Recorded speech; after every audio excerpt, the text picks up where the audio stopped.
The events take place in the Dahua Kingdom, Tangdu Prefecture. The heavenly barrier rises above. The scene unfolds on the outskirts, where, between the abyss and a crowd of indignant people, stands a young man. The aggressive crowd accuses the young man of colluding with demons and threatens him with death. After the threats, the young man is struck by a magic barrier. He breaks down and falls into the abyss. His expression is tired, and blood is flowing from his mouth. The scene shifts to a newborn baby wrapped in a yellow cloth. A young maid takes the child in her arms and informs her mistress that a boy has been born. The maid places the screaming child on the bed of the exhausted mistress. The young mother turns to the child and gently passes her hand over his cheek, whispering the cherished words, "My child." However, her face is clouded by sadness. She hands the newborn baby back to the maid, named Chunner, asking her to take care of him. Chunner makes her this promise. Hearing her answer, the lady realizes that her time has come. She raises her hand to heaven, promising to be together with her brother, Fong, but soon, her hand falls lifelessly onto the bed. The servants turn to the master, interested in the fate of the second mistress's child. They ask what they should do with the young master, now that his mother has died. The answer is cold. The Luo family has always valued martial skill. If the child truly has ability, then he must fight for his status. At sunset, with the newborn in her arms, Chunner runs away from the House of Lords. Behind her, she hears only accusations, that because of her dissolute life, she no longer deserves to remain in the house. However, her face does not show sadness. Through tears of joy, she begs the young gentleman not to cry anymore, assuring him that now they must depend only on each other. From that day on, Chunner works hard to raise the young master. She mops floors in public spaces and sweeps the streets. 16 years later, the young master tries to train his abilities. Sitting in the lotus position, he attempts to circulate magic through his body. Unfortunately, he does not succeed, and the energy riots inside him, damaging his frail body. The young man complains about his weak physique, blocked meridians, and lack of cultivation talent. He blames God for this. Soon, however, he pulls himself together, admitting that sitting at home and doing nothing is pointless. He has many things ahead of him. He should not hope to remain the young master of his family. Then Luo leaves the house on business. Walking down a crowded street, he sees other men training. The training masters look at him with contemptuous eyes. Some whisper behind his back, calling him trash for daring to come and take a new technique. Others claim this brat can still stand only because he is the grandson of the patriarch, and that this fact alone saved him from disgraceful exile from the Luo family despite his mediocre talent. Still others scoff, saying they have heard the young gentleman has practiced the tide technique yet has not mastered even the first stage in 10 years. Everyone considers it useless, because even an ordinary martial artist could break through in just 3 days with the cultivation of the tide technique. The discussion is interrupted by an exclamation from one of the trainees, announcing the arrival of the chief instructor. At that moment, the figure of a tall and strong blond man rises above Luo. It is Luo-san, the chief training instructor of the Luo family's outer hall. The young gentleman has only enough time to glance at the instructor before he receives a powerful blow from Luo-san's right hand, concentrated with energy, and is thrown into the wall. Fog swirls around. The chief instructor stood there, the remnants of energy still flickering in his hands. He contemptuously declared that his son was a gifted genius, while Luo had become nothing but trash, unworthy of even being healthy. After saying this, Luo-san turned around and left the training ground.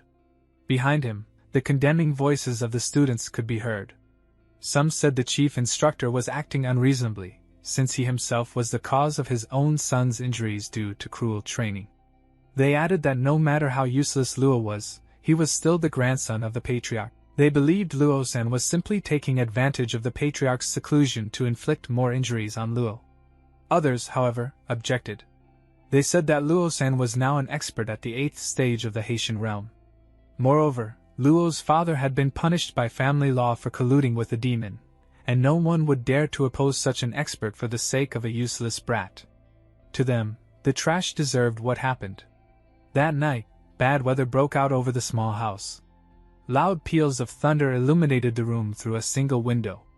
On the bed lay young Master Luo, unconscious. Beside him, Chun'er prayed desperately, begging him to wake up. She was eaten up by remorse, blaming herself for not being able to protect Luo. She felt she would never be able to face the eyes of his dead parents. As if hearing her prayers, green flashes of energy suddenly rushed toward the house, piercing through the window and entering Luo's unconscious body. Vortices of energy gathered at his forehead and penetrated into his consciousness, causing him intense pain. Chun'er jumped in fright, leaning over Master Luo's body in alarm. A few days later, the young man woke up, but something was wrong. He did not know where he was. His last memory was working overtime in the office. He soon realized that he had died and been reborn in someone else's body. At that moment, memories of the disappeared Luo began to pour into his mind. Yet the sound of a plate shattering interrupted his thoughts. Turning toward the noise, he saw a shocked Chun'er. She was overjoyed, for her young master had awakened and was safe. She immediately thanked God, tears streaming down her face, her body instinctively kneeling in a prayerful pose. Gently, she took the young master's hand. The young man was confused and asked if he had truly been reborn. Analyzing the memories, he realized that the former owner of this body had lived an even more pitiful life than his own. Luo had been beaten to death by a mere instructor, and had endured 16 years of humiliation. His thoughts were interrupted when Chun'er asked about his well-being. Looking into her face, he realized he now shared his fate with Luo. Just as he had been left an orphan, Luo too had lost his parents. Yet Luo had Chun'er by his side, who had taken care of him all these years. Moved by this, he quickly reassured Chun'er that he was fine, gently wiping the tears from her face with his hand. Overcome with emotion, Chun'er embraced the young master. She angrily accused Luo-san of cruelty, and urged Luo to rest. In her opinion, Luo-san would never have dared such a thing if the second master were still alive, even with 100 instructors at his side. Hearing this, the young man understood. In this world, a person's value was determined only by their fighting skills. He resolved to become stronger than anyone else, so that he could live in peace. Moreover, Luo-san's actions were unjustified, which gave him another reason: he must avenge the body's former owner. Miraculously, the chest fractured by the chief instructor quickly recovered, and the body itself became less fragile. In this cultivation world, there was no limit to a person's strength. Once one reached the 10th stage of the Haitian realm, he could interact with heaven and earth, thus stepping into the innate realm. But this stage was not easy to achieve. Therefore, Luo decided that it was necessary to first practice combat techniques. In this new world, techniques were divided into 5 different types: metal, wood, water, fire, and earth. The previous owner of the body had cultivated the tide technique, which was considered one of the best water attribute techniques. According to his memories, the young man realized that because of blocked meridians, practicing the tide technique had caused him unbearable pain. Still, Luo began his training. After some effort, he gradually felt the flow of energy within his body. Realizing the power, he finally broke through to the first stage of the tide technique. Clusters of water energy started to appear around his body. He understood that, due to his rebirth, the body itself had changed. He could definitely grow stronger now. In the Dahua Kingdom, within Tangdu Prefecture, the enormous Luo family had existed for more than 1,000 years. The patriarch's grandson, the son of Luo Tanfang, was exiled to live in the servants' settlement. Inside his room, he practiced the tide technique, causing energy to spread throughout the chamber, filling every corner. Starting from the bottom, in just 3 months, he was able to reach the 5th stage of the tide technique, an incredibly fast pace. Luo had no doubt that the title of Trash Young Master, given to him by his entourage, would soon vanish. One day, after rising from his bed, Luo accidentally overheard 2 maids gossiping about him. They said he was only pretending to be sick after being beaten by Luo-san. But Luo was not upset by their words. Instead, he calmly analyzed his current strength and limitations. At only the 5th stage, he could not possibly defeat Luo-san, who was already at the 8th stage. Moreover, the person supporting Luo-san was even stronger. The reason behind the previous Luo's miserable life was tied to his father, Luo Tanfang. His father had once been the strongest of his generation, but because of collusion with a demon, he was punished under family law, thrown into the abyss, and his body was never found. The shadow of that transgression still weighed on Luo, who now could trust no one and was forced to rely solely on himself. Only students who reached the 5th stage could qualify to learn higher-level tide techniques. This fact made Luo think hard. He had to obtain these techniques, but without exposing his true strength. He had trained tirelessly for 3 months straight, yet still could not find a clear solution. In the clothing washing pavilion, women as usual were busy cleaning clothes. For this duty, Chun'er had also gone there. Suddenly, a wet rag was flung into her face. Shocked, Chun'er's vision blurred with soaked fabric. 2 servants from the Luo family's outer hall stood before her, forcing her to do extra work while mocking her. Helpless, Chun'er softly whispered that she had already finished her share of the work and should be free for the day. But they objected, claiming their rank was higher than hers, so they would decide when her day ended. One of the servants pointed at Lady Huang'er, the daughter of the 6th madam, who was standing nearby, saying that her clothes needed to be washed before Chun'er could leave. Chun'er politely replied that her young master was ill, and she needed to prepare medicine for him, asking them to show mercy. However, the second woman shouted angrily, asking how a sick cripple could be more important than the daughter of the 6th madam. Chun'er could no longer endure such insults. Her body trembled with anger, as she shouted directly at Lady Huang'er to stop speaking so viciously about the young master. Furious, Lady Huang'er activated the flaming fist technique, preparing to strike Chun'er. But before her attack landed, an angry voice thundered across the courtyard. "If you dare touch Aunt Chun, you must want to die!" The next moment, Lady Huang'er's body was struck by the Luo Yi Tide technique, blasting her backward to the ground. Chun'er, though standing just a few centimeters away, was completely unharmed. Through the shimmering energy, she saw the figure of the young master. His right arm was completely engulfed in swirling energy. Luo concentrated the energy in his palm, his gaze sharp.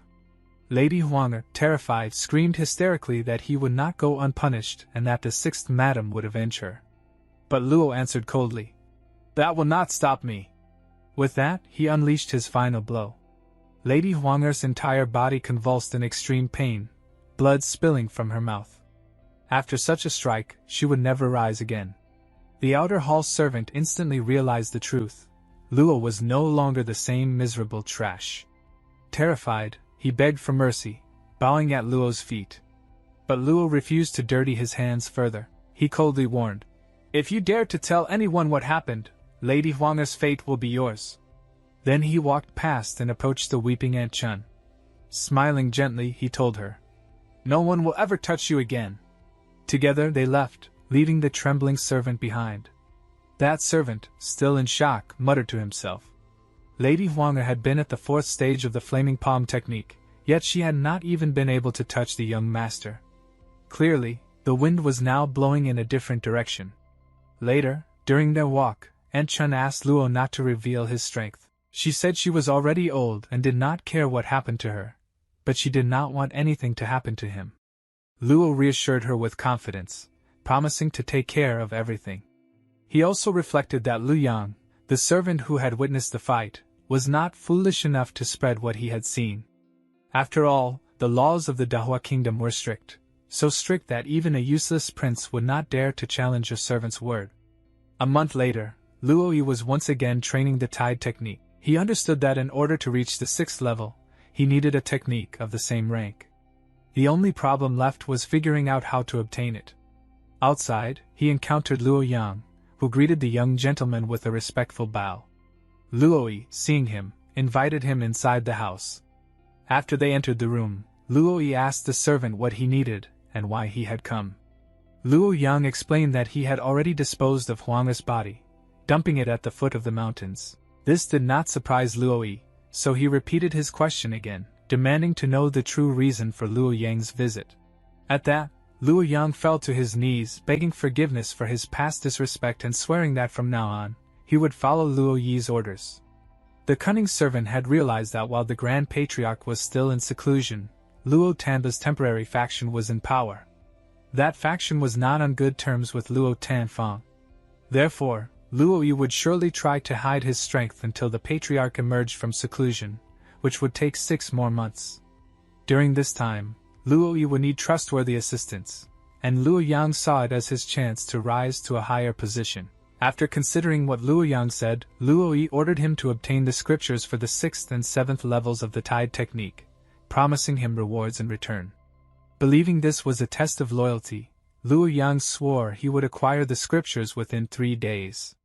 Without delay, Luo Yang went to the inner hall, seeking out the Keeper of Techniques. The guardian frowned and asked why he needed the 6th and 7th level scriptures of the Tide technique, since Luo Yang himself cultivated a completely different path.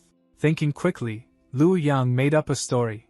His nephew had reached the 5th stage of cultivation but was now stuck, unable to progress further. In order for him to continue developing, he needed these advanced scriptures. To make his case stronger, Luo Yang approached his acquaintance, Brother Hong. But Hong sternly warned him.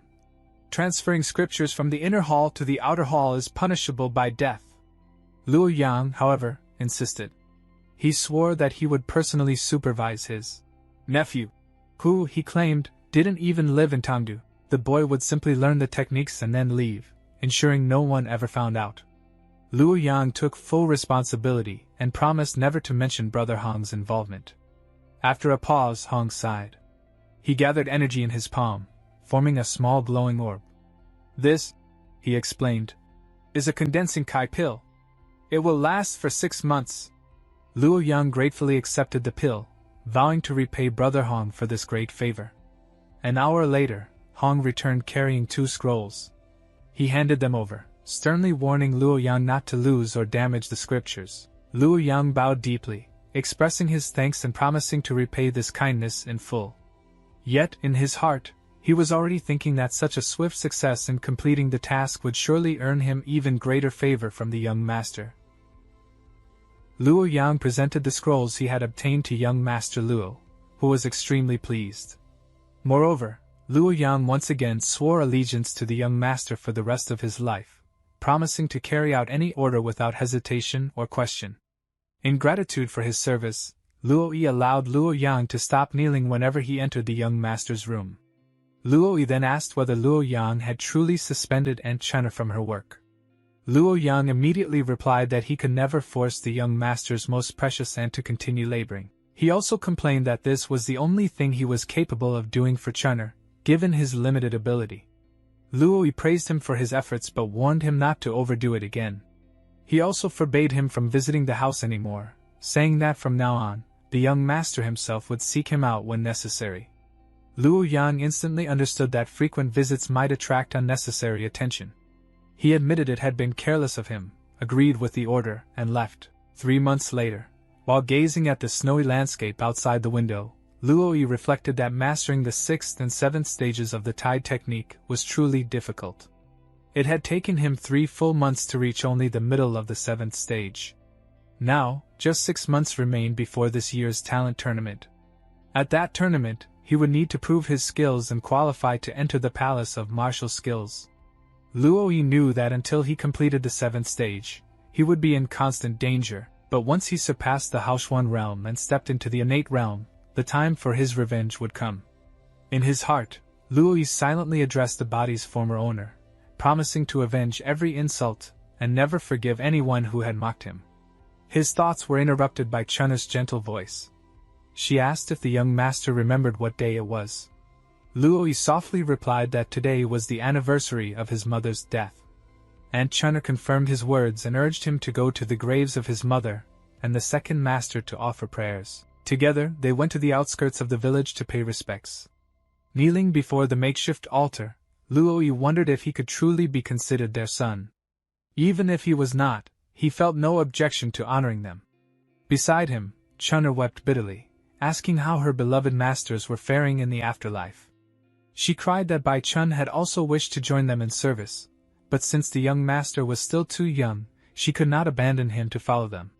Through her tears, she lamented that she had failed to care for him properly, and had let her masters down. Luo Yi gently helped her rise from her knees and held an umbrella over her trembling figure, shielding her from the falling snow. It was New Year's Eve, the day of the Luo family's annual festival. The main street was decorated with lanterns and bright confetti, overflowing with festive atmosphere. The entire Luo family paraded proudly, passing through the crowd of cheering townsfolk. And indeed, the Luo clan had become the strongest family in all of Tangdu for good reason. Each of the family's lords appeared noble and dignified, their jeweled robes and elegant music only adding to the honor of their presence. Standing quietly in the crowd, Luo Yu watched, astonished at how lively the festival truly was. But suddenly, the noise of the crowd was interrupted. Turning his head, Luo Yu saw the second son of Luo Tanba riding on horseback, forcing his way through the street. Behind him, his henchmen also rode horses, scattering the people to either side. The one remembered that it was they who had bullied him in his previous life. He was seized with a wild desire for revenge. So Lu, unnoticed by everyone, directed his energy through his right leg into the ground, thereby forming an ice crust that quickly spread along the road and firmly embedded in the horse's hooves, preventing it from moving. All the horses threw off their riders in surprise. Luo Hao tried to get up after the fall, but he failed, and his legs simply slid in different directions on the ice, forcing Luo Hao to fall again. He was angry, and his servants were trying to lift him up. Lu remarked with cheerful indifference that this was just the beginning and that the time of full reckoning was waiting for him. Then Lu went to the obelisk of the ancestors of the Luo family. There he saw the head of the family and the elders. It was the patriarch of the family and his grandfather. His prowess and strength could be seen even with the naked eye. He deserved to be called the head of the family.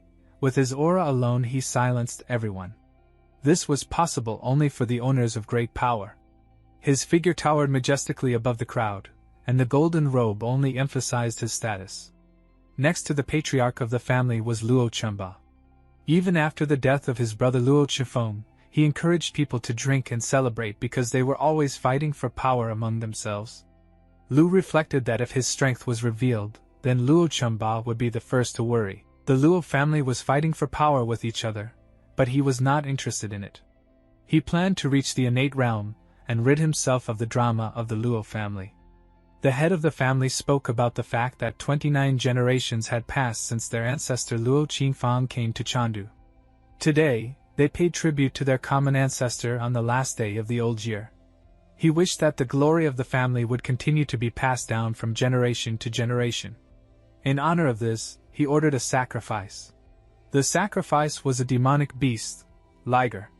It was a huge creature resembling a lion, its claws so sharp that they could cut a golden ingot like tofu.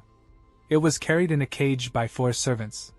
It turned out that this was a fully grown adult beast, making it a first-class sacrifice for the festival. When the cage was lowered, the head of the family ordered the door to be opened.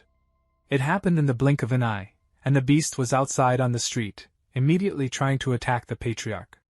Liger did not have time to do anything, as the patriarch's energy began to swirl around him. In a single leap, Lu only had time to be shocked. This simply could not exist in reality. Was this power, the power beyond the innate realm? Meanwhile, Luo Chunba's sword, surrounded by his energy, cut through the air and dealt the final blow to the liger, cutting off its head. Lu was amazed. Complete union with the sword showed that Luo Chunba was at the peak of the Haoshan realm, and only a single step away from the innate realm. Meanwhile, the patriarch's energy enveloped the beast's head with a fiery sphere and lifted it from the ground. He ordered the audience to kneel and bow to the ancestors. After that, he, along with the beast's head, rushed into the heavens. At that moment, Lu realized that this was the very power he needed to pursue. He must surpass the head of the family and rise to the top of the world. The head of the Luo family then announced the start of the annual tournament. Those who had reached level 5 and above could enter the inner hall. The level check was as follows. There was a treasure of the Luo family, the memory stone, with which the level of strength was measured. With a single swipe of the palm, it could determine the level of strength based on the destruction left by the palm mark. The inspector called Luo Feng, who struck one blow with the destructive golden palm branch technique on the memory stone. The inspector declared that this blow caused damage equal to 5 and 4 inches in depth, which meant that the technique was at the 5th level, initial stage. Luo Feng happily left, and another participant took his place. All this time, Lu Yu was standing in line, waiting for his turn. Suddenly, a hand was placed on his shoulder, and in a sarcastic voice someone asked if he was the 23rd brother. Lu Yu turned around and saw the already familiar Luo Hao. The latter noticed that Lu Yu had grown up, as the family had improved the servants' food. He wanted to laugh with his lackeys, but they didn't let him do it. They were prevented by none other than Luo Biyun, Lu Yu's cousin. She was the daughter of Luo Tanchuang, Lu Yu's second uncle, and one of the few members of the Luo family who treated him well. However, after coping with surprise, Luo Hao continued to mock him, saying that even a year after their last meeting, Lu Yu continued to hide behind women's skirts. Luo Biyun tried to silence him, but she was interrupted by Lu Yu, who asked the dear 17th brother how he was doing on such a fine day. He also wished him to be more careful on the road. Somewhere behind, there were whispers. How dare he talk to the 17th brother like that? What's wrong with this little brat? And also, wasn't he beaten half to death with one blow by Luo San? Had he lost his last sanity? Luo Hao, in turn, took the hint and was mad as hell. He hissed through his teeth, clenched in anger. What did you say? But Lu Yu simply replied that he had heard about what happened yesterday, and was worried about it. Energy began to gather around Luo Hao as he declared that he was obliged to teach Lu Yu both manners and the correct way to address his elders. But he was prevented. Luo Biyun blocked his way, urging him to calm down. On her order, and because the annual tournament was taking place today, Luo Hao did not want to incur the wrath of the elders. He agreed but warned that he was releasing Luo Yu only for today. From tomorrow, he would have to beware of the 17th brother. Lu Yu thanked Luo Biyun from the bottom of his heart, to which she replied that, as an older sister, she should protect him. She also asked Lu Yu to beware of the vicious Luo Hao in the future.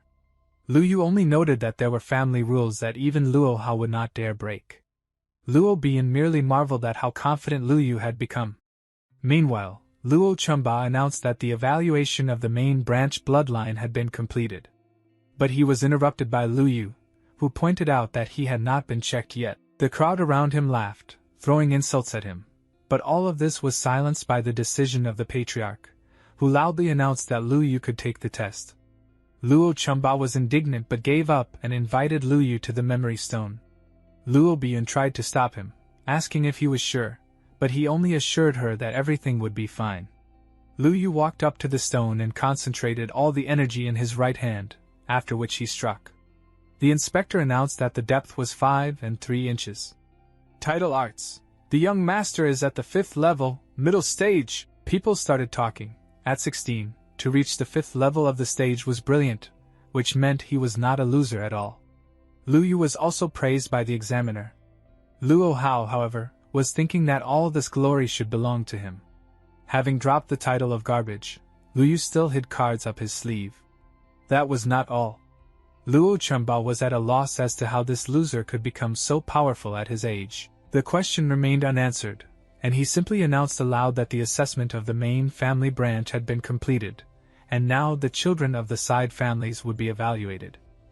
Meanwhile, Luo Biyun hurried to Lu Yu. She was happy and kept asking how he had been able to reach such a level, and why he had not told his little sister.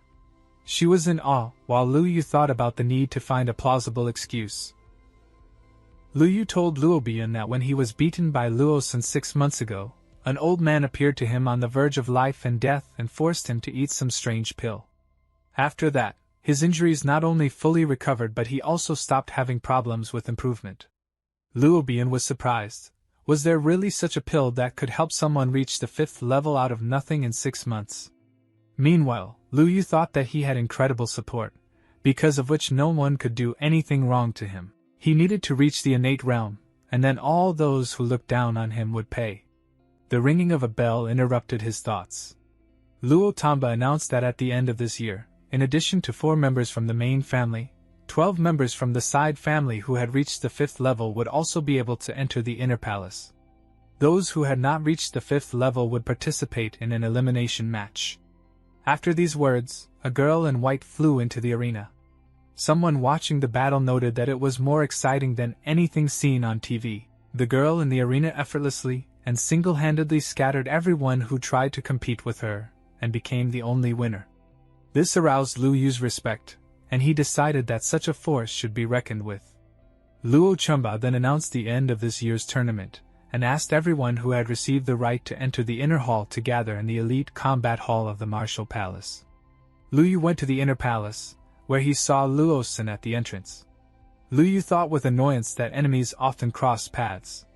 Luo Sen's face was distorted by a grimace of hatred. He could not understand why Lu Yu's life had been saved by some miracle pill, but no one had saved his son.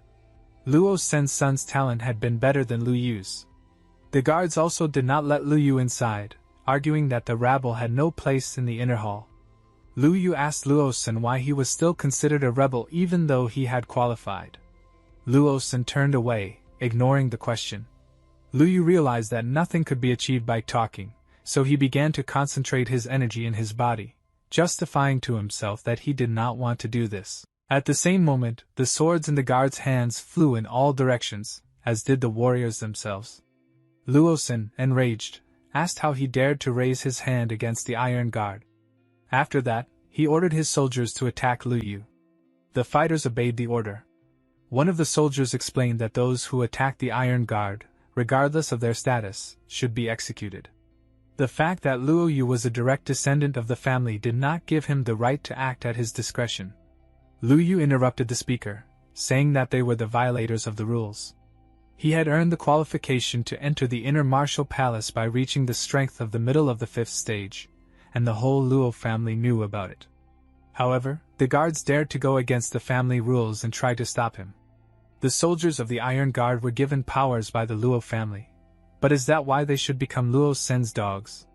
It is precisely such warriors who should be ashamed of abusing their powers. The loud tirade was interrupted by Luo Sen, who came down toward Lu Yu. His entire body was enveloped in fiery energy. He asked Lu Yu what he was talking about.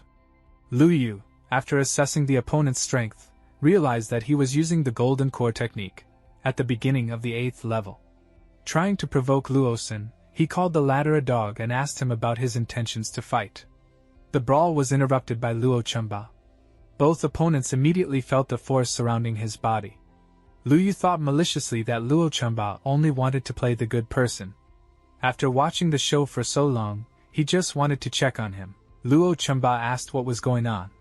Lu Yu explained that the old dog Luo Sen had not allowed him into the palace, even though today he had been given permission to enter the elite combat hall, and he asked Luo Chunba to assess the situation.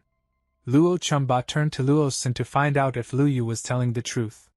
The instructor began to deny it, saying that Lu Yu had wanted to enter the hall without saying a word. Luo Chunba continued to explain instead of Luo Sen, saying that in this regard the guards had decided to stop him, but Lu Yu had seriously wounded them, so Luo Sen had intervened.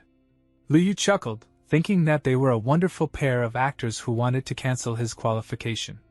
He immediately retorted that the first thing he had said when he came to the inner palace was that he had called the third elder. He also accused Luo Sen of not respecting Uncle Luo Chunba, which is why he was lying. Despite his age, Luo Chunba could see the lies in Luo Sen's eyes. Luo Chunba only irritably noted to himself that this child Lu Yu had become too smart, and now knew how to shift blame to another person with cunning words. Right now, he was even using his name to silence Luo Chunba.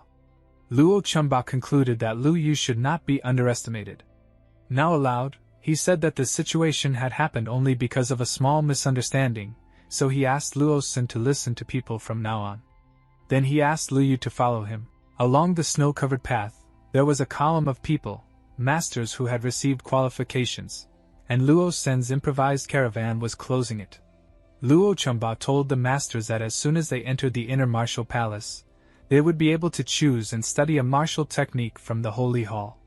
The elite battle hall was the core of the Luo family, as it had been storing scriptures for thousands of years. Just choosing a scripture from there was already a great success. Approaching the doors of the inner martial palace, Luo Chunba introduced himself and explained that he had brought the disciples to choose scriptures. When the doors opened, the disciples saw one of the elders. Luo Chunba bowed politely. When the elder asked about the patriarch's health, Luo Chunba assured him that everything was fine with the head of the family, and thanked the elder for his care. The elder fixed his gaze. This look made Luo Chunba feel uneasy, as it seemed to him that the elder could see through him. The elder just chuckled and muttered that the seedlings were not so bad this time. After that, he turned around and went into the hall, telling Luo Chunba that they could enter, and for him to explain the rules. Luo Chunba immediately began to execute the order, leading the recruits through the combat hall. Luo Chunba said that they were on the first floor of the Hall of Holy Warriors, which was divided into 6 main categories depending on the nature of the technique. Everyone could recognize an attribute based on its color. But rivals could only be on the ground floor, and no scripture should leave the walls of the hall. Novice masters could rewrite the necessary information. Everyone had only 2 hours to do this. In addition, in the future, to access the Hall of Holy Warriors, one would need to confirm their qualifications. In this regard, the first technique chosen by a master was extremely important. He once again warned that the entrance to the second floor was prohibited. Anyone who was near the stairs to the second floor felt a strong energy aura and realized that the elder was guarding this particular entrance. Lu Yu ignored this force and walked over to the bookcase with the writings. He understood that his tide technique had already reached the peak of the 7th level, and he needed the scripture of the 8th level to develop further. However, after starting to read the scriptures, Lu Yu realized that there were only scriptures up to the 7th level on the first floor. Perhaps the 8th level scriptures were on the 2nd floor. He understood that, with his current strength, if he tried to climb to the 2nd floor, he would die. After a little more thought, he decided to cultivate another technique. As he passed the shelves, he read the titles: The Cloudy Arrangement of Palm Trees, The Body of Flowing Light, The Holy Scripture of the Azure Sword, Ethereal Flowing Rain. The last title interested him most. Lu Yu reflected that if he could comprehend the Ethereal Flowing Rain technique to the 3rd level, he would be able to understand a little bit of the true meaning of the tide technique. This technique was one of the most powerful in the world. It was strange that such a powerful technique was located on the 1st floor. After reading the scroll, Lu Yu realized that this was only the 1st level of the technique and decided to focus on other, more useful techniques. 2 hours later, Luo Chunba informed the novice masters that the training session had ended. He said that in 2 months, the masters would go to Cloudflow Island for further training. Luo Chunba advised the newcomers to hone the skills they had acquired in the Hall of Holy Warriors during these 2 months so as not to disgrace the honor of the Luo family during the battle on Cloudflow Island. Lu Yu was particularly interested in the mention of a battle on the island. He thought they would be fighting for something. After leaving the inner palace, Lu Yu was greeted with bows by the servants lined up in a row. Aunt Chun and Luo Yang were already on their way to meet him. Aunt Chun explained that they were in the Scorching Sky Pavilion, which had been opened to Lu Yu. Luo Binyan, the Abinian's sister, also came to greet and congratulate him. Binyan noticed that this pavilion was usually given to the 2nd generation of the family. The 3rd generation hardly ever got to visit. Lu Yu offered Binyan to share the pavilion, but she refused to accept such a generous gift. Lu Yu understood that his recent achievements had calmed those who were higher up in the family. Meanwhile, Binyan asked about the technique that Lu Yu had chosen. He replied that he was interested in the sword technique. Binyan immediately asked for permission to give him the first sword to improve his technique. Lu Yu thanked his sister. Sister Binyan warned Lu Yu that all the servants in this pavilion were appointed from above and could be spies, so she asked him to be careful.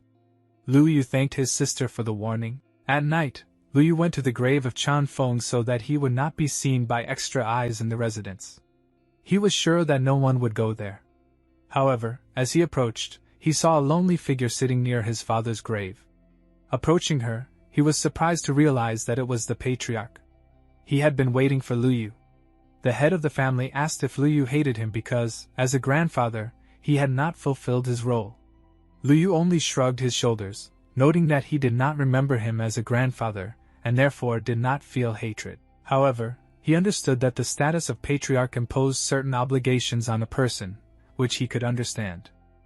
The patriarch was satisfied with these words. He reminded Lu Yu that, no matter what, he still remained a member of the Luo family, and handed him a scroll with scriptures. Taking it in his hands, Lu Yu realized that it was a tide technique from the 8th to the 10th level. The patriarch explained that although he did not know the technique by which Lu Yu had true power, because even he, the head of the family, could not see it at first glance, he should always be on his guard while improving it. Lu Yu only admired the knowledge and observation of the patriarch, though nothing else was unexpected from the head of a millennial family. When the patriarch left, Lu Yu immediately started training. His mind was swarming with thoughts, In this family, the rules were so strict that even the patriarch needed to find such an isolated place to give the scripture to his grandson. He intended to destroy all evidence of the patriarch's presence in this place so as not to bring any problems upon him. After 2 months, Lu Yu trained in the Azure Sword technique. All efforts were in vain. After the end of the first level, the light of the 7 swords should have spread to release sharp light rays, but it did not work out for him. Lu Yu cultivated this technique to the 7th level but could not master it. He didn't understand what he was doing wrong. Standing in the rain, he thought about techniques. The thought came to his mind, what if the ethereal flowing rain stream technique could help him? The ethereal flowing rain stream was composed of small drops of energy, flowing down from above and forming a large lake of energy. Each drop filled the lake, making it even bigger and stronger. Lu Yu realized that he was on the right track and that everything would work out for him. The rain stream and the sword stream Kai combined to form the strongest concentration of energy in the sword. Lu Yu struck them against the training stone, turning it into ice. Novice masters training in another part of the forest heard a loud explosion. They turned toward the noise, trying to find the source. Meanwhile, Lu Yu realized that this was the true power of the Azure Sword technique.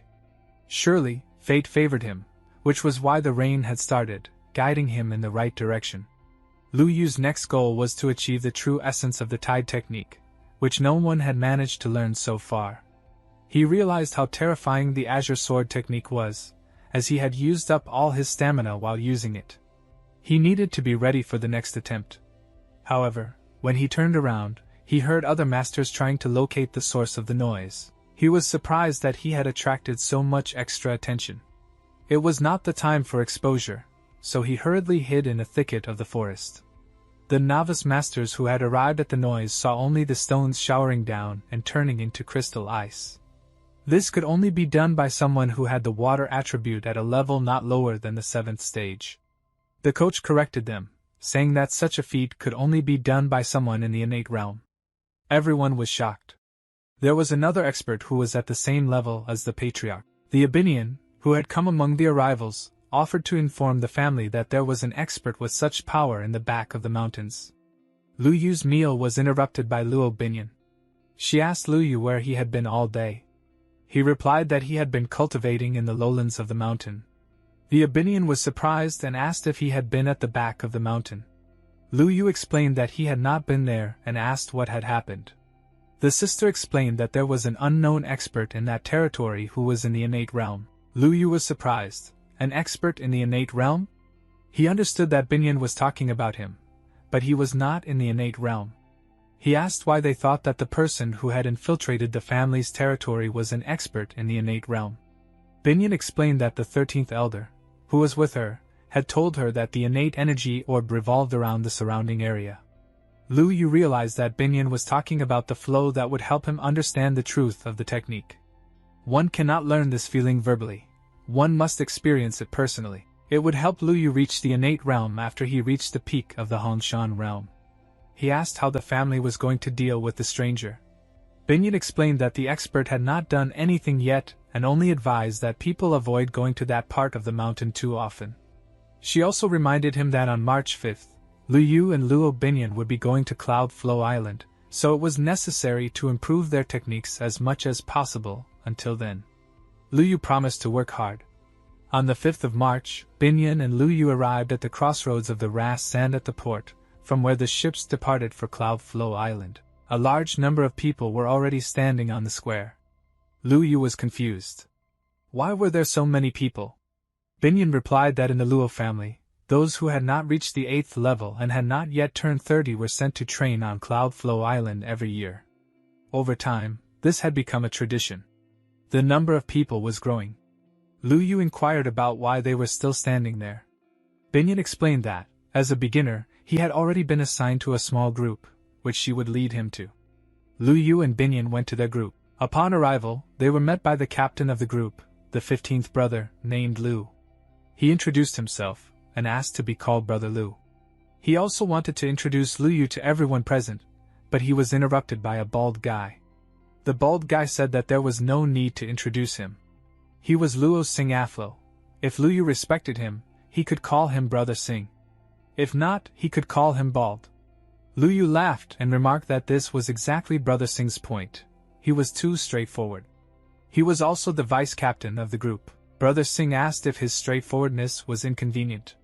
Lu Yu replied that he liked Brother Singh's straightforwardness, had no objections, and asked him to call him Brother Lu next time. Brother Singh laughed and admitted that he liked Lu Yu, so if Lu Yu had any questions, he could safely contact him.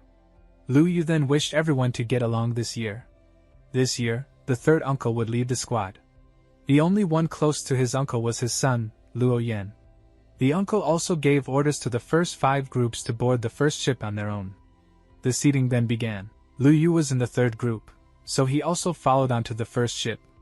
After all the groups boarded, the uncle gave the order to set sail for Cloud Flow Island. Lu Yu was watching the sea surface when Sister Binyan called out to him. She noticed that Luo Hao was also on their ship. Because of his bad temper, he could not come to terms with what Lu Yu had told him at home. He had not had the courage to take revenge on Lu Yu before, but now that they had recovered to Cloud Flow Island, he could cause harm. She understood that the island was very dangerous, where anyone could be maimed or even killed. She strongly recommended that Lu Yu always stay close to someone nearby, so that Luo Hao could not bring him trouble. Lu Yu thanked his sister and, to distract her, asked how big the ocean was. Cheerful, Binyan replied that the territorial waters extended 500 kilometers from the city, and beyond that, there was external territorial water. Cloud Flow Island was located near the borders of the territorial waters. Few people knew what the borders of the external waters looked like. Legend had it that demonic beasts roamed freely in those areas, as people were forbidden to enter. Those territories had been restless lately. During the Luo family's release of livestock, they had encountered a 9th-level lizard beast. Binyan then expressed hopes that the trip would go smoothly. At this time, Lu Yu was thinking that when he reached the innate realm, he would travel to meet martial artists and see various magical beasts. Lu Yu was training in the cabin of the ship when he was thrown against the wall in the chaos. He heard shouts from the deck. A demonic beast had invaded the ship. Surprised, Lu Yu ran out onto the deck. He saw a huge snake, comparable in size to the ship. Pointwise, it attacked the decks, destroying them and breaking the wooden beams. Another blow fell on the part of the ship where Lu Yu and others were. People on the deck tried to escape, including Luo Binyan. Due to the destruction, Binyan's leg got stuck, and she was unable to leave the ship. The snake noticed that the victim was in no hurry to escape. Preparing for a strike, it rushed toward the girl. Meanwhile, Lu Yu ran to save his sister. He struck the beam with his hand, shattering the wood, and freed Binyan's leg just in time, because, a split second later, the monster's head would have struck her. Realizing the mistake, the snake turned to attack Lu Yu and Binyan, but it was stopped by fiery energy. A fiery stream hit the snake right in the snout, throwing the beast back. Lu Yu noticed that third uncle Luo Tanzing, engulfed in energy, was moving toward the beast at incredible speed. Everyone was sure that the third uncle, with his 9th-level fire technique, would defeat the demonic spawn with a precise blow. Luo Tanzing struck beneath the snake's head and ordered all combat-ready masters to block the creature. The masters simultaneously applied their techniques to the monster, forcing it to retreat. All the masters rejoiced because the third uncle had defeated the monster. Lu Yu realized at this moment that if there were so many strong masters in the Luo family, then how many masters were there in the entire world? He definitely needed to reach the pinnacle of martial arts to conquer it. Meanwhile, the ships had already reached Cloud Flow Island. The island was a mist-shrouded mountain, and it was here that they would have to live for a year. After mooring, the masters descended to the ground. The island was overgrown with trees. The seniors saw off the newcomers, showing them the direction of the Luo family camp. The novice masters were warned that if they were wounded, they would need to return to the camp in order not to die. The camp was a small village consisting of 5 huge tents, guarded by soldiers. Lu Yu asked his sister who the guards belonged to. Binyan explained that they were soldiers of the Dahua kingdom, since Lu Yu's family was not the only one training on the island. Binyan was immediately placed on a couch and sent to a doctor. She was too worried about Lu Yu, so she asked him to look after her. He agreed. Meanwhile, the third uncle gave each of them a tiger dragon pill and then suggested that they look around and assess the surrounding situation. Lu Yu knew that the Tiger Dragon pill was necessary so that, in half a year, a martial artist from the Daiwa Kingdom could reach the next stage. He decided for himself that, as soon as he reached the 9th stage, he would immediately take a pill to easily advance to the 10th stage. Lu Yu explained to his group that during the first 3 months, they would not take missions but instead train techniques while fighting demonic beasts of the 5th and 6th levels. The group moved toward the forest, but suddenly Lu Yu stopped the team. He warned that there were demonic beasts of the 5th level ahead, and that there were many of them. It was necessary not to anger or attract the attention of all the animals. Then he sensed one of the demonic beasts approaching. The master saw a monster that looked like a wild boar. Lu Yu informed the group that a bristly boar, a 5th level demonic beast, was in front of them. The beast was not fast, but its defense was formidable. Its weak point was its eyes. Lu Yu asked if the masters were confident in their strength.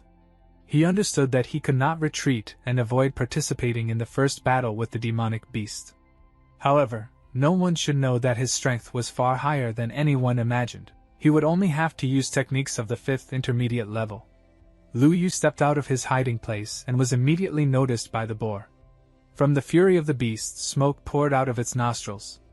Pointing its sharp tusks toward Lu Yu, it charged, gaining speed. Lu Yu concentrated the energy around his body and sword, preparing to attack the boar. First, he jumped onto the monster's back, moving behind it. The beast bucked sharply and struck Lu Yu with a violent U-turn. Energy began to swirl around the beast. Lu Yu realized that the situation was dangerous. Attacked by the demonic boar, Lu Yu was retreating backward. He saw the demonic energy of the beast directed toward him with aggressive intent to strike. Lu Yu fell from the boar's jump but managed to transfer his energy into his legs, keeping the boar's tusks away from his body. He pushed the beast aside and jumped back himself, increasing the distance between them. Lu Yu realized that the tidal technique had influenced the fight. He reflected that the boar's skull was too dense. He would not have been able to strike it directly by transferring energy into the sword. Lu Yu delivered the final blow to the animal, defeating it. He then came out of hiding, grabbing Lu Binyan's arm to make her run. He explained that the boar had growled before dying, which could attract the attention of other demonic beasts. Lu Yu warned that it was necessary to silence the animal to prevent it from making any noise. Lu Yu offered to demonstrate how to fight with animals in order to minimize strength usage and avoid losses. He noticed a demonic fox near a pond. Unbeknownst to the beast, Lu Yu crept up behind it and struck its neck with his sword. The fox only managed to concentrate its fiery energy and release it from its mouth, but it was too late. The novice masters, watching from their shelter, rejoiced at Lu Yu's victory. Lu Yu was shocked that he needed only 8 breaths to defeat the animal. He thought that even if someone were at the 8th level, they would not be able to defeat him. Lu Yu asked if Lu Binyan understood how to fight demonic beasts. She replied that animals rely on their instincts, and if one uses the environment to manipulate these instincts, it is not difficult to defeat them. Lu Yu confirmed her understanding but clarified that experience is necessary to succeed. Talent alone is not enough. He explained that the technique he demonstrated was just one of many methods that could be used to hunt. These few months were necessary to hone the skills of the young masters. After his words, the novice masters began training their hunting skills with diligence. 3 days later, while at the Luo family camp, Lu Yu announced Binyan's full recovery. From now on, they could take missions as a fully fledged third team. Inspired, Lu Binyan asked what kind of missions they would undertake and what level of beasts they would hunt. Lu Yu replied that their next prey would be a demonic beast at the peak of the 7th level, a night panther. As soon as the group caught it, they were to return to the camp with its head. The beast had great speed. Binyan objected, asking if the panther's speed would be an obstacle to capture. Lu Yu assured her that the beast was still a beast, and with a proper plan, it would be easy to catch. Inspired by his response, the team set out on the hunt. No one noticed that 2 people were watching them from a tree. It was Luo Tanzing and Luo Tanchen. Luo Tanzing asked Luo Tanchen not to harm the others while executing Luo's orders to eliminate Lu. The second one reassured Luo Tanzing that everything would be fine. Being in a cave and hiding from the torrential rain, Lu Yu reasoned that although the island was called Cloud Flow, such heavy rain was unusual. A few days later, they reached the shelter of the Night Panther. Lu Yu even managed to devise a plan, which he explained to the group. He said that the Night Panther was a 7th rank beast, or below. To defeat it, they would need to use water attributes to limit its mobility. Junior sisters Young Dixing and Zio Kiwi would have to slow down the beast, as they had cultivated the tidal technique. After slowing it down, Ruer and Isner would use the root technique to capture the beast. Zio Yang would employ the earth-bending technique to stun the animal. Meanwhile, Lu Yu himself and Luo Xian would take up positions to deliver the final blow. Everyone agreed with Lu Yu's plan and was ready to execute it. Meanwhile, Lu Yu noticed that for 8 days, their group had been followed by unknown people. He realized that they were specifically chasing him. He wondered whether it was Luo Tanzing or Luo Tanchen. If Lu Yu could fully comprehend the fluid body technique, he would be able to defeat anyone. He planned to spend this night training, and if he succeeded, he would have a chance to survive.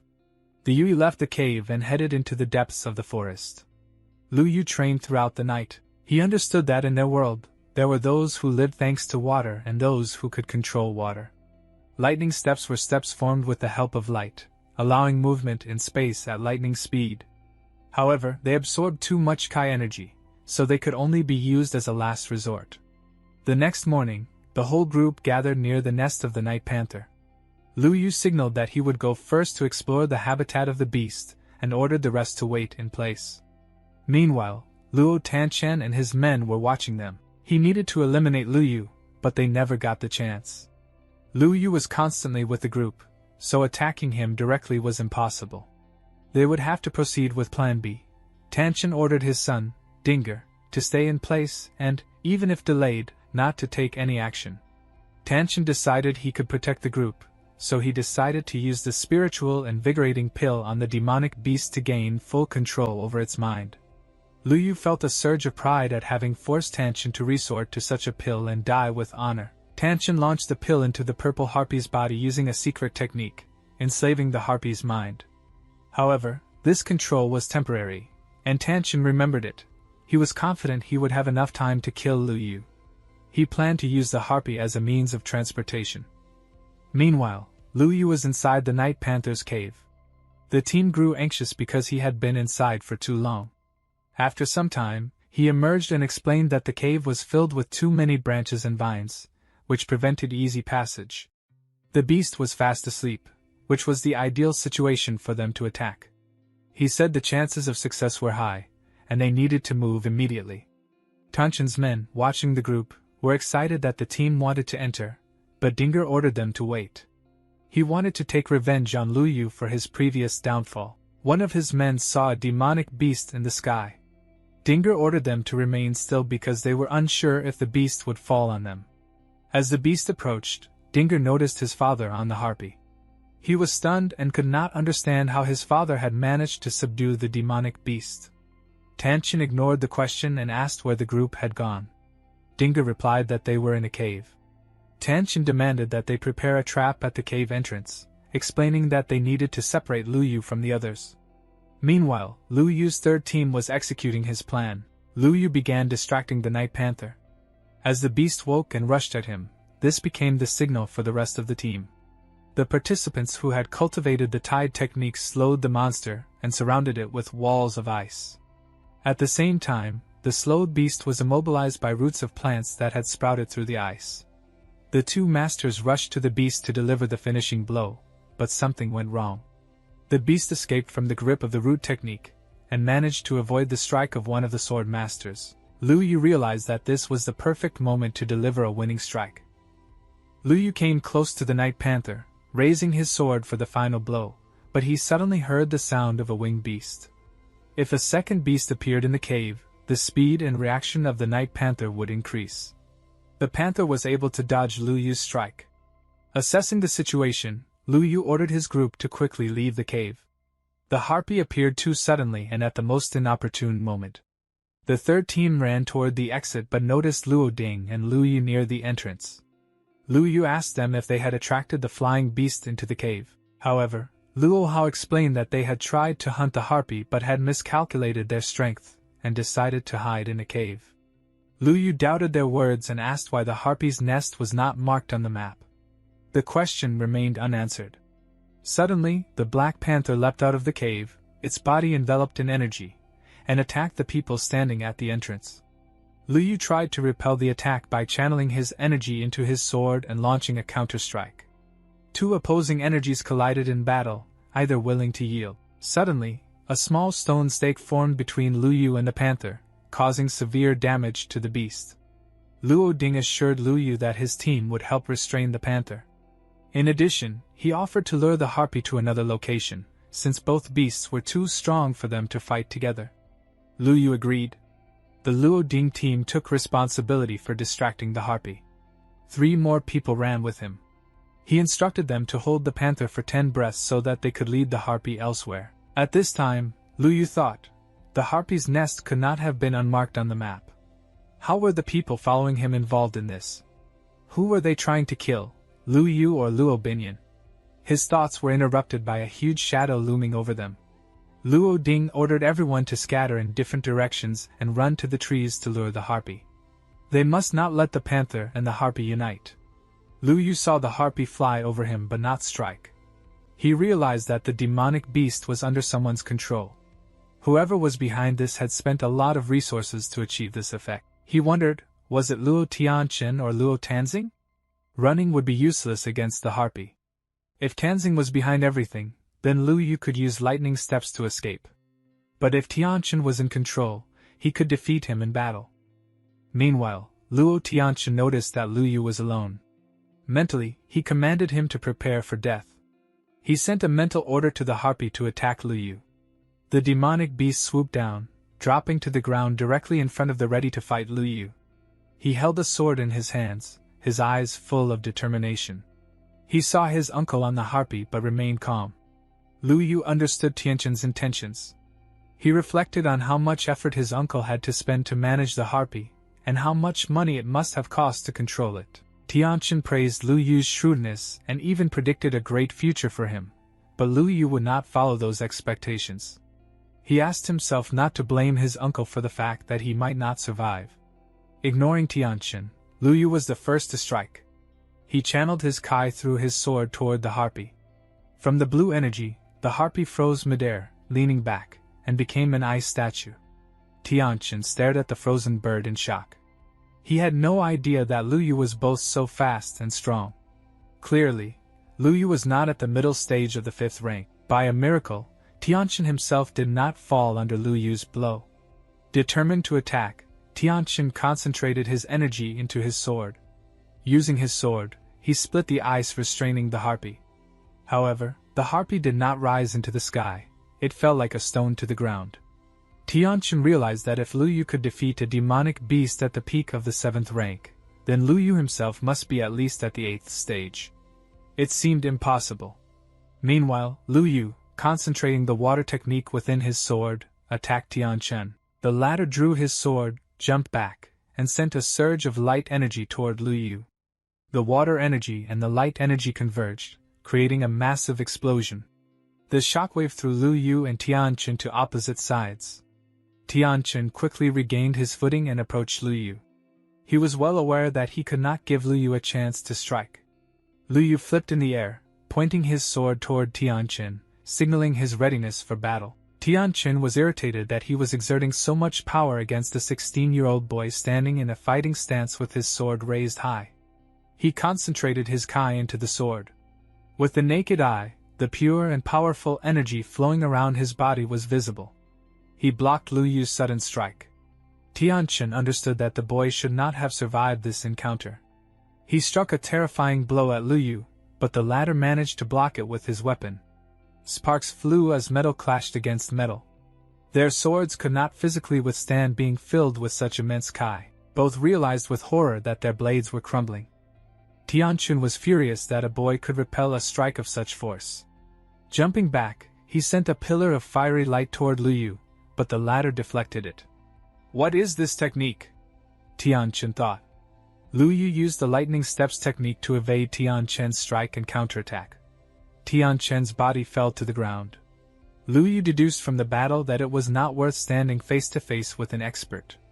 Using lightning steps, he needed to escape as quickly as possible before his blood attracted other demonic beasts. Walking up to Tianqin, Lu Yu took his sword, which was finally broken.